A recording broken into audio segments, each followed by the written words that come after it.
What is happening? Welcome to the Plus Pitch Podcast, your morning pitching podcast from PitcherList.com. My name is Nick Pollack, and today, yes, we are going to talk about baseball. It is August 21st. Oh my gosh, how did I butcher that? It doesn't matter. Messick didn't butcher his MLB debut. 6.2 innings of 100 runs, 7 hits, 1 walk, and 6 Ks. It was 8 base runners, but we're happy with this in an MLB debut. How is he doing this? Well, he's actually one of those southpaws that we've been talking about so much. There's a fantastic article from Stefan Nesbitt on The Athletic about the year of the southpaw, and really he's another one of those fastball with a changeup kind of guys. That's a 93-mile-per-hour four-seamer with 16 inches of vert, but slightly flat attack angle, so maybe that vert is okay, but it's bad extension. Doesn't really feel like it's a four-seamer that should be successful. And then it's a changeup that's good underneath it, and that's kind of it. You know, it has 85-mile-per-hour velocity, so it's like 8 ticks slower. It is also very different shape than the four-seamer, right? It's not close to it just based on velocity. No, it's actually drop and also to the side. So, you know, there's curves and sliders, 1 for 19 whiffs. Okay, I guess he has those for the lefties, but in a sinker, of course, it goes inside the lefties, but it's like your standard changeup guy. I'm trying to figure out a good term for them. I want to just call them Boyd boys. I mean, that's what it is, right? And Parker Messick is kind of one of them. He's not that exciting. He had a 116 location plus on the four-seamer yesterday. That is a PLV location plus. So even watching him, it looks very wild with this giant flailing release and all, but honestly, he's actually good at command. It was decent control and everything. So yeah, I'm not really too stoked about it. He gets the Rays next. Maybe that's fine. I just don't really feel like I need to run to the waiver wire to get Parker Messick. Hurston Waldrep continued his fantastic renaissance as a pitcher. It was really not renaissance is good. He was a four-seamer splitter guy initially. I was very much out on that, and he's actually shelved the four-seamer entirely. Kept the splitter. That was his number one pitch here. 71% strike rate and just one hit in 38 thrown or something. 40% usage overall here. 7 innings, 0 runs, 4 hits, 1 walk, and 7 Ks was the result against the White Sox for a win. Yeah, we hold on to this. The question really, though, is how consistent is that splitter going to be? You know me. I don't like splitters as your number one pitch. I just think it's too volatile. I think it's really hard to throw so many strikes with it consistently every single time. And the other stuff is fine. It's a cutter, curve, slider, sinker. It's all okay. They threw strikes, and that's all right. But if he didn't have that splitter, we would not care at all about Waldrep. And that's kind of the problem for me. So fine, start him against the Marlins. Absolutely, I don't think anyone is going to not do that now. But then he gets the Cubs twice in a row. And I feel like you're not going to like that result. Cam Schlittler against the Rays. Oh my gosh, 6.2 innings of 0 runs, 1 hit, 2 walks, and 8 Ks. But he was perfect entering the 7th. And he allowed a hit and had 2 walks and got saved by Luke Weaver, who struck out the sole batter he faced, preventing a careful Icarus and 300 runs in his name, which would have been so disappointing after such a ridiculously good start. 8 strikeouts, 19 whiffs. I actually showed on the stream, and there's a little video out there about the progression of Cam Schlittler. It's very simple. He has a fantastic four-seamer that stayed where it is at 97.7, right? 97, 98. It's been there since his debut. It's great. He throws it upstairs. Thing is, he also had a curveball, a sweeper, and a slider.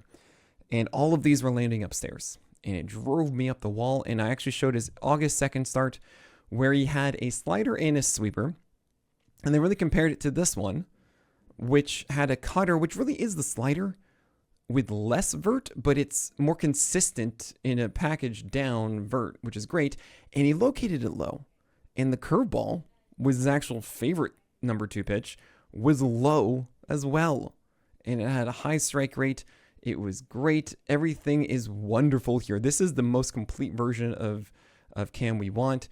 He is your prototypical fastball cutter curve guy. You would think maybe a changeup could show up here, but it's great. And you want Cam on your team. He's now, it looks like, figured something out with getting the ball down. It was also in Tampa Bay, and talking to Eno yesterday on the craft, it's not fun pitching in Tampa Bay. It feels like a different mound. Pitches do not move regularly. It's an interesting thing to think about when you're sending guys down into Tampa Bay. So maybe that helped Cam. Maybe it was like, oh, I have, this is the environment I needed. I don't know. Long story short, I am very excited moving forward, and I'm also disappointed that one of my streams did not return a no-hitter / perfect game, as Spencer Turnbull and Reed Detmers did in the past. Martin Perez against Atlanta, 5.1 innings, 0 runs, 3 hits, 0 walks, and 5 Ks. Do not overlook the Boyd boys. Maybe that's going to stick. We'll see. Let me know. Please reach out to me on Twitter. Send an email, whatever you want, info@pitros.com. Anyway, yeah, this is your standard thing of changeups away. Right, with sinkers and cutters and four-seamers and curveballs kind of all in the mix. It's Martin Perez. Honestly, you could do worse than Martin Perez. He's doing the thing that he's, trying to do. We've seen good stretches from him in the past. The next start will be against the Royals and then the Yankees, so you don't really want to go for this for Martin Perez. And it's not in Kauffman. It's in Chicago. But don't rule him out. I mean, he'll get the Tigers and the Rays after.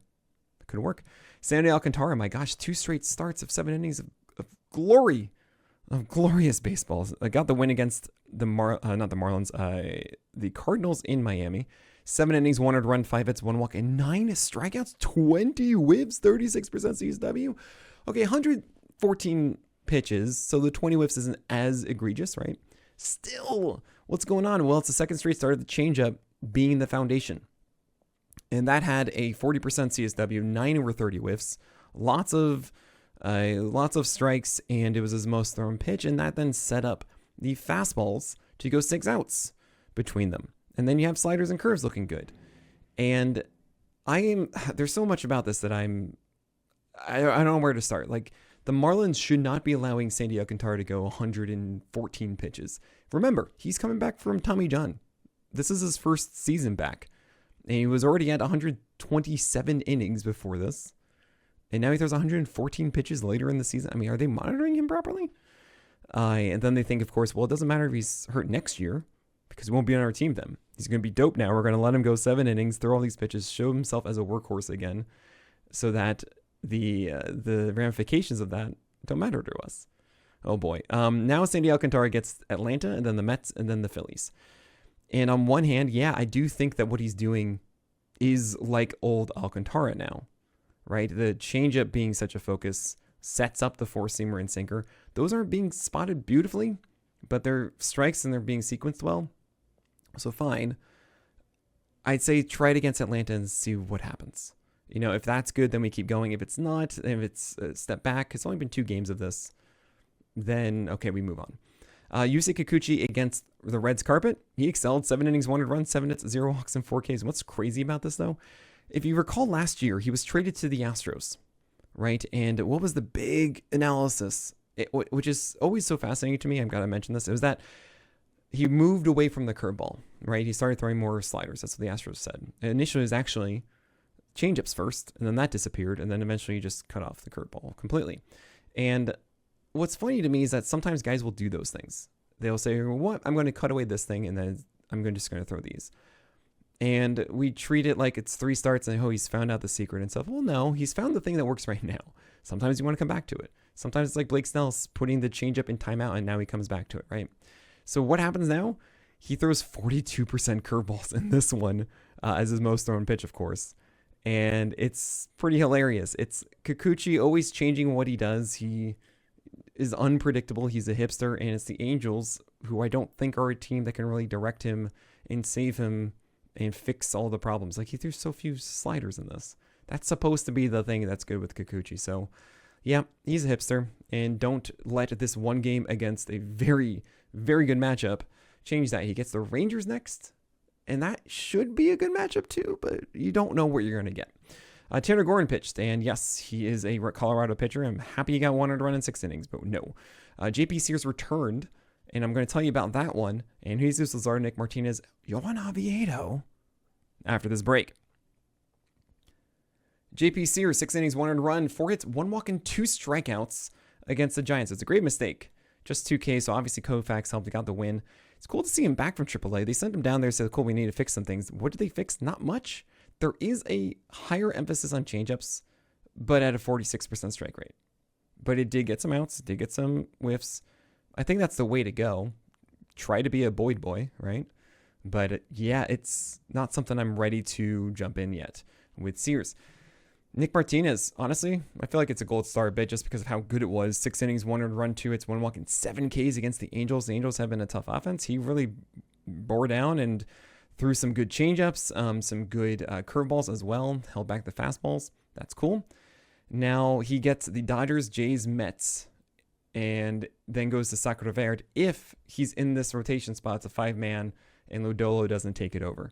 So win, no, lose. A lot of times wins are also lose, but no, this is a lose all the way through. Jesus Luzardo against the Mariners got the win. 6 innings, 1 run, 3 hits, 0 walks, and 12 strikeouts. 21 whiffs, 43% CSW for a golden goal. And despite all the talk about southpaws throwing changeups, guess what he did? Not throw changeups. Only 3 of them. This is the second straight start. I think we've seen them, maybe third, but I think it's the second. Sweepers and four-seamers were all the rage to left-handers and right-handers alike. 52% CSW and a 9/29 whiffs on that sweeper to right-handers. That's incredible. And I really hope that the valley we saw in the middle of the summer is the only one we see. We got to get those peaks going. So yeah, we are totally going with it with Luzardo moving forward. Johan Oviedo, though, is worth a spec ad. Now, it might not be for like 10 teamers or so. It's worth it if you have the room in a 12. But here's the situation. He went against the Jays, good offense, got the win. 5 innings, 1 earned run, 2 hits, 1 walk, and 6 Ks. Yes, in PNC Park, not. Ryder Center, still very good. And Oviedo's skills are legit. Like 7.5 feet of extension on the four-seamer, 7.6 on the sinker. 95th percentile, flat 1.7 height-adjusted VAA. I mean, I just said 95th. It could be like 98th, but just understand how good that is. So if you have elite extension and elite attack angle, like at 95, that is Wheeler's four-seamer, but better, right? It's flatter than Wheeler's. It has a little bit more extension than Wheeler's. So you just have to command the thing upstairs now. And he doesn't. So at least he has a sinker paired with it, which is good, and that helps the two of them, but he doesn't command it. The thing that he has that Wheeler doesn't is a slider that has an 8 for 26 whiff rate here and has always been a very good one. 77% strikes, but really it's that command. So I don't know if he's going to have a 1/6 strikes on the sinker, 50% strike rate on the four-seamer in this one. I think he got one of them up. It was up and away inside the zone to a lefty, and he needs to actually be like up in middle all the time. I don't really think he's going to be that, but the fact that he did well despite those fastballs not performing because the slider is really good, maybe that's enough. I don't know. It's interesting. He gets the Cardinals next, which seems good, but this was also only 75 pitches. Are they going to be low with Oviedo? And it could be a 4.1 inning game or something like that. So I think that's really my biggest hesitation. If I knew that he would be able to go 90 pitches next time, I would say, you know what, take a chance. See what happens. Pop the cork, finger snapping. Spin the wheel, round, round, round we go. I'm not going to do the whole song. Brandon fought against the Guardians, 7 innings, 2 earned runs, 5 hits, 1 walk, and 5 Ks. Whoa! The changeup, 29% usage. It looked like a neck beard with that and the sinker around the strike zone. Love that. They had a very similar movement, though. It was a 7-mile-per-hour gap, so it was a little confusing in that way, and that's why they both combined for 11 outs and just 2 hits. The curve was around, the cutter was around, the four-seamer was around. It's not enough for me to really get involved here with Brandon Pfaadt. The sweeper is also not dominant to right-handers still. And he's going to get the Brewers and the Dodgers next. I just don't feel like this is enough for me to go after Pfaadt, but I'm happy that the changeup command is there, and also the sinker command underneath it actually was pretty cool. Drew Rasmussen, 6 innings, 2 earned runs, 5 hits, 2 walks, and 6 Ks against the Yankees. That's beautiful. Everything's great, and I don't really think about the limitations anymore. 91 pitches. This was against the Yankees in Tampa Bay. Just start Rasmussen, okay? Charlie Morton, 8 strikeouts against the Astros. Got the win, 6 innings, 2 earned runs, 3 hits, 3 walks to go. Those 8 Ks. And he had a 59% CSW on that curveball. 90% strikes. 10/29 whiffs. Incredible. Now, he gets Sacramento Verde next. And then it's the Mets. So if you're chasing strikeouts, that's good. If you're not, don't. The ratios are still a little bit weird. You have Chris Bassett against the Pirates opposite Oviedo. 5.2 innings of 2 earned runs, 6 hits, 2 walks, 10 Ks. As good as you could hope for, except he didn't get the win. And that's why you have Bassett. yeah, the 10 strikeouts happened before when the curveball was actually just as good as this, but it's rarely been that the entire season. And you should not be banking on this from Chris Bassett. If you want to go against it with the Twins, fine, but I'm just not a believer here. Colin Ray survived against the Brewers, 5.2 innings, got the win with 200 runs, 3 hits, and 5 walks and 3 Ks. Also earned a bar in Iowa free mozzarella sticks from Boog Sciambi. And the broadcasting crew in the Cubs, it was amazing. But go watch the video if he induced a double play. It's fine. Long story short, Colin Ray is a streamer. He gets the Giants next. He wasn't a streamer for this because it was the Brewers. I'm happy he got you that win, but the next one should be clearer. Bailey Ober, oh my gosh. He went against the Athletics in Minnesota, so that's a great matchup, and he really took advantage. 5.2 innings of 200 runs, 3 hits, 1 walk, 7 strikeouts. You love this. He didn't get the win, but still great. 18 whiffs, 32% CSW, 82 pitches. And boy, you gotta think that this is good, right? However, there's a problem. His MO has been 91, 92 mile per hour four-seamers upstairs as the foundation. We know this. This is what we've been chasing. He was at 89 and had a 52% strike rate on that four-seamer. So what happened here is the changeup was good, like very good. 73% strikes, 6 over 26 whiffs. It's been a very much of a cornerstone of Ober being Ober. Awesome. And the breaking balls, the ones that really have failed him a ton, the sweeper and the slider were great. 11 over 31 whiffs, and they were generally outside. And they were also, actually, that includes 5 curveballs, 2 for 5 on those. So that's 11 for 31. They were outside of right-handers a ton. I'm going to blame this on the Athletics, though. That just does not feel right to me. That Bailey Ober had this success with the things that normally are the failures, and the things that are success did not work. That is the fastball. I'm not chasing these. He gets the Jays next. I feel terrified about that one, especially at 89. I don't think I've seen Bailey Ober at 89, not even like 89.8. It was like 89.2, 89.3, like definitively 89. So, yeah, that's scary. Noah Cameron against the Rangers, 4.2 innings. He just couldn't get that last out. 2 earned runs, 3 hits, 3 walks, and 5 Ks. 50% strikes on the changing curve. And there's your inefficiency. For the most part, he located well inside the zone when he did. He limited hits, got a strikeout per inning. We move on. Should be better next time. JT Ginn against the Twins, 4.2 innings of 200 runs, 7 hits, 2 walks, and 5 Ks. He was close. He could kind of squint to see the changeup working away to left-handers and the sinker coming up and in, maybe some cutters in there. And then you have the slider away to right-handers and sinkers around. You can kind of make it out. But yeah, he needs more polish, and I'm not ready to do this. And Jacob Misiorowski, I think he should still hold, even though he only went 4 innings against the Cubs. Got the loss, 300 runs, 1 hit, 3 walks.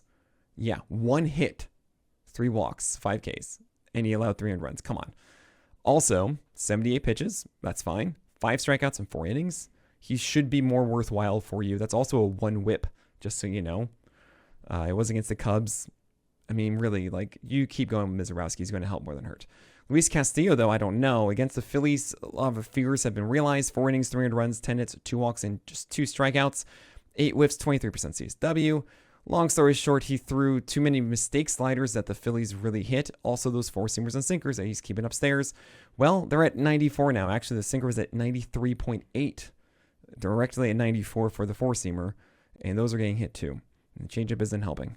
And I'm just looking at this going, yep, this is the story. This is what we've been following. And it doesn't feel like it's getting better anytime soon.